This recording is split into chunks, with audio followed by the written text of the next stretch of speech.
Hello and welcome to today's edition of Talking Winch. We are away at Exmouth. We're in a vitally important game for Winchester City. We're at Exmouth. It's the last away game of the official season. Maybe more to come later, but we don't know that yet. As always, pre-game I'm joined by Winchester City football encyclopedia himself, Mr. Peter Keane, and that leaves yours truly, the people's supporter, Mr. Yannick Pietkowski. Afternoon, Pete. Afternoon, Yannick. As we just said, it's a vital game for Winchester today after being shafted by Shaftesbury, as you wonderfully put it last week. So you have team news. I do. Just one change. Obviously, Lewis Brown is suspended today, so Danny King is back in the team. But there's Tommy Wright was on the bench last week and came on at Shaftesbury. Unfortunately, he's got injured, so we don't have Tommy today. No, we don't. And so it makes it today is vital. So let's explain to the people the situation we're in. We lost obviously last week to Shaftesbury. Bishop's Cleeve lost last Monday to Swindon Supermarine 3-0, and then Shaftesbury won away at Tavistock 3-1. Am I correct? Correct, yes. So now that means there's a point between three teams for two places. So obviously that's going to make things very interesting, and there's two games left. So yeah, it's going to be tight and tense, isn't it? Yeah, absolutely. Obviously, Exmouth are a decent team. They're 8th in the league. We did beat them 3-1 at home earlier in the season. But yeah, looking at their results recently, it's been a bit of a mixed bag, no pun intended. But they did draw 1-1 in the last match against the newly elected champions, Frome. So, 8th in the league, they're a decent side, but they can't obviously get the playoffs. So I think for their ambitions, they've had a good season. They're sort of maybe just playing for pride today. But yeah, it's looking at the results. It looks like a tough place to come to, but then if we play like how we did against Shaftesbury and convert the chances this week, then we'll give anybody a game. Oh, honestly, last week's first half performance was superb. I mean, Ollie Palmer scored a great goal. Was really unlucky not with his second shot that hit the post and went along the line. So many balls went across the 6-yard box and there was no one there to tap it in. We were so unlucky last week in the first half. Yeah, absolutely. Sometimes you don't get what you deserve in football or life. You said yourself, it was just frustrating we didn't take those chances, because I think if we got that second, we would have gone on to win, because there was only one winner. We were the better team. They absolutely mugged us for 3 points last week. But, we just have to suck it up. And at least it's in our own hands with Cleeve losing in the week. And we know we win our last two games, we're in the playoffs. Yeah. So just as I speak and the train goes by. Exactly. But we know what we've got to do. But anyway, Winchester brought a fantastic contingent again with them today, which is superb. So as always, at half-time, incomparable Rob Conway will be with me, as always. And at full-time, club stalwart, club legend, Mr. Kev Watkins will be joining me. But as I said, great contingent from Winchester City to support the lads today. Fantastic. Thanks as always, Pete. My pleasure. And we will see you at half-time with Incomparable. Take care. See you later.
Hello and welcome to the halftime report here on Talking Winch. It's incomparable time, everyone. So, Mr. Rob Conway's here with me. It's Exmouth 1, Winchester City 1. Last week, Rob, me and you spoke and we were disappointed about being 1-1. This week, we're kind of glad to be 1-1, aren't we, in a way? Yes and no. Considering after the first 5 minutes, then yes. But overall, no, not really. Stupid goal to concede, defensive mix-up. I'm not going to blame anyone because I was too far away, but it was a defensive mix-up between the defender and goalkeeper, and they've obviously nicked in and gone one up after 6 minutes. And since then we've kind of controlled the game a bit more. Tommy's had a bit to do, but obviously, we got the goal back, thankfully. And Tom Bragg. Yes. Look, Kingy, like the ball came in and he kind of chested it with the intention of hitting it, but obviously the ball got to Braggy first and he toe poked it in literally into the bottom corner. And we're at half time. We just need a goal in the second half. We do. And because we need a goal in the second half, we know the Shaftesbury are winning 2-0, and we don't know the result from Bishop's Cleeve. Well, it's 0-0 at the moment, so as it stands, we're still in, but we need 3 points full, regardless. We said that coming down, it's just. I mean, like, one is just told to me now. Connor Whiteley's got booked. Yeah. He's on the bloody bench because obviously Brad has claimed he got elbowed, and Lino saying he didn't. Yeah. And but he's got blood pouring down from his face, and it wasn't like a spicy challenge, but the Lino said he didn't touch him, and the ref said he didn't touch him, but he's got blood coming down his face, so they're both a pair of tits, like. Sorry, can I say that? Is that a swear word? No. Keep going. But clean and so being from Portsmouth myself, apparently Connor got booked for calling the ref a dinner, which I think is incredible. Like, absolutely lovely. I was going to talk to you about that. Even if it wasn't intentional, to say that it didn't happen is hello, train. Sorry. Oh, George Spencer. But to say it didn't happen at all. You can't say that, If he got up and he was fine, but he has blood down his face. He didn't punch himself when he was falling over, did he? So... And then what made it even funnier was he tried to come back on the pitch. Referee told him to go back off. Yeah. He still had blood coming down. Yeah, exactly. And they said, yet there was no contact. Yeah, no contact apparently. I give up. But 45 minutes to go. I mean, and a big 45 minutes as well, Rob, in a way. Yeah, definitely. You don't like putting pressure on players, but we've got 3 lots of 45 minutes left of our season to sort it out. Yeah. They need 3 points a day. They need 3 points a day. We can't rely on Bishop's Cleeve not scoring a goal in 45 minutes. If we score today in the next 45 minutes and we win this game, absolutely incredible, brilliant result. Yeah. Lads have done well, because then we go into a home game next Saturday knowing it's all in our hands again. Exactly. So we had the chance to do it ourselves last week and we didn't do it. We're not going to get many more chances, but today is one of those chances. So just need to win. Obviously, I hope we do. Yeah. We all hope we do. Yeah. They're not, considering they've got nothing to play for. They're not a bad side. They're a decent Southern League side, and we'll have to wait and see. Yeah, we will have to wait and see. Anyway, thank you very much, Rob, as always. We will speak to Club Stalwart, Club Legend at full time, and we will go from there. We'll speak to you then. Take care.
Hello and welcome to the full-time report here on Talking Winch.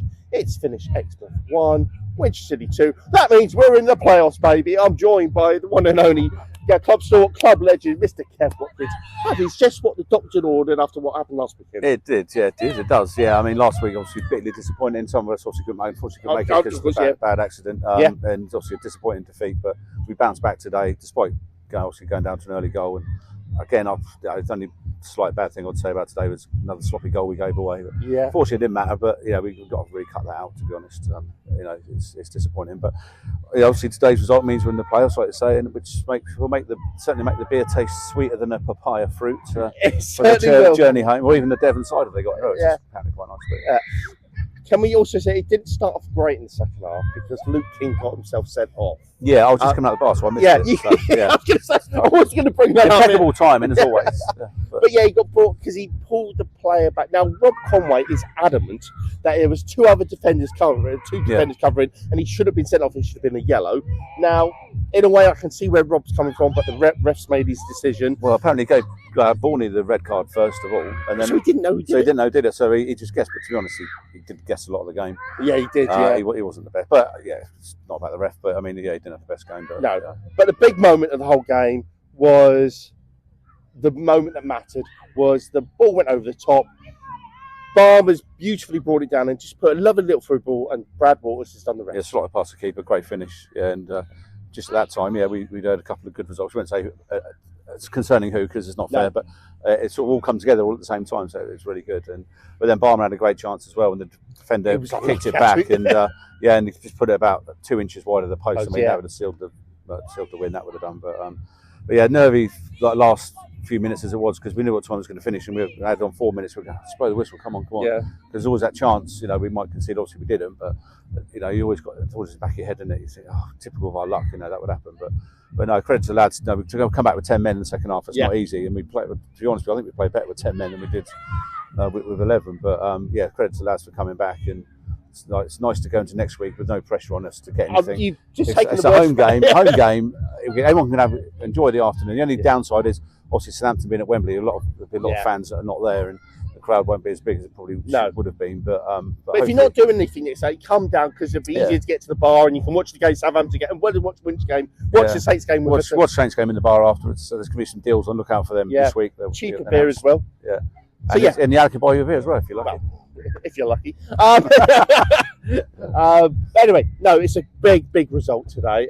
We won't know who we get in the playoffs till next Saturday. That's right, next Saturday. And then it'll be the following Tuesday. Wednesday. Oh, Wednesday. God. Yeah, so I've got the afternoon, Tuesday afternoon off work, thinking it's Tuesday, and I've had to change it to Wednesday. I've got to go to work now on. It's looks more likely it's going to be either Portishead or Malvern away. Obviously, Portishead's slightly closer. Yeah. So that's who we really want, but obviously we'll be taking, and we can't really choose who we want. We're in the playoffs, and a couple of weeks ago we were worried. The main thing is the target is promotion, and we're in the playoffs. Yeah. So we're on target for the target. Exactly. So that's all we can do. Just worry about the playoffs, obviously after next Saturday. Yeah.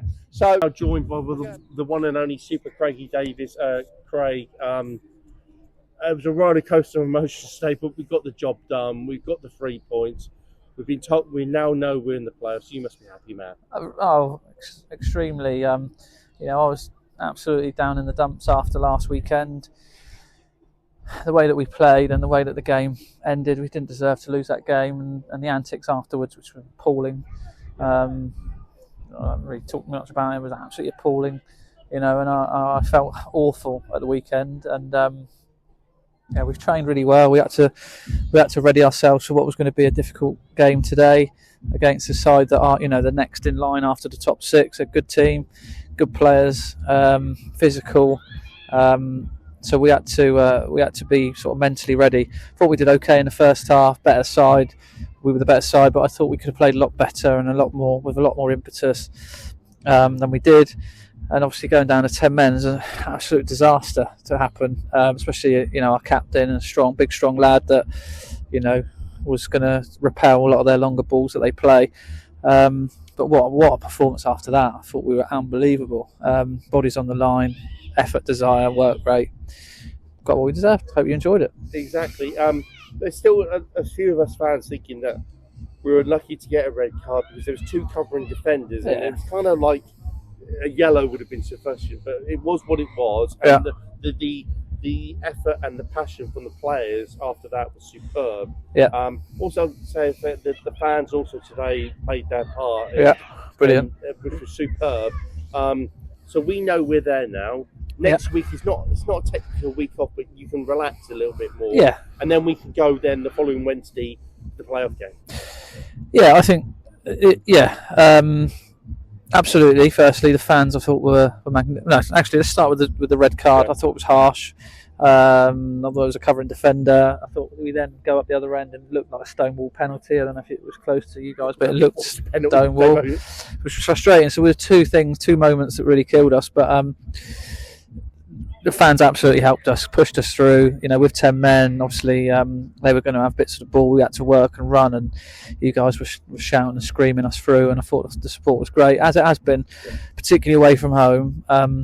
And fortunately for us, the away, the playoffs is away, because I think our fans are amazing away from home. Particularly at home, we get a bit spread out, I think, and it doesn't always seem to show through as much as the away game. So next week, I agree with you to a degree. It's not a week off. And the reason it's not a week off is because we want to secure fourth, because that's what we did last time. We're 1 out of 1 playoff under me here, so we know what we need to do, and if we finish fourth, we win. Fifth win, we're at home in the next game. So we want to finish the season well, so let's get as many supporters there to send the boys off, as with because some might not be able to get there on the Wednesday. So I'd like to think you've all enjoyed a great season. We've scored loads of goals, haven't we, and played some sparkling football. So I'd like to think as many fans as possible can get down there and support us and sort of send us off into the playoffs with a great day,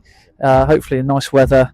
But you're right, we aren't going to have to be checking the results every minute, are we? We're just going to go and see what happens, and if there's anyone in any bother or any issue, we obviously won't play them. But we want to go bouncing into the playoffs, so we want to make sure it's a good day, that last game. And from a fan point of view, I just want to thank you, David. This season, you guys have given us great entertainment. The season's not over yet, of course. I've already put that one in. But you've got us to the playoffs, which is fantastic. This isn't an easy league, and I don't think people understand or realise the amount of travelling we've done. It's ridiculous. And as fans, and not just fans, players and the club itself, we really have. It's been a battle, hasn't it? Oh, from minute one, it's been a real battle, and there's some really good teams in this playoffs that spend a lot of money, and like you rightly say, the travel just adds even more onto it, because you try and sign players, and they want they're going to want additional money to travel to the ends of the earth. It feels like some of the times, and we by hook or by crook we've got 79 points, which is, I don't know, I can't remember how many we got when we were in the playoffs last time. It wasn't as many as 79.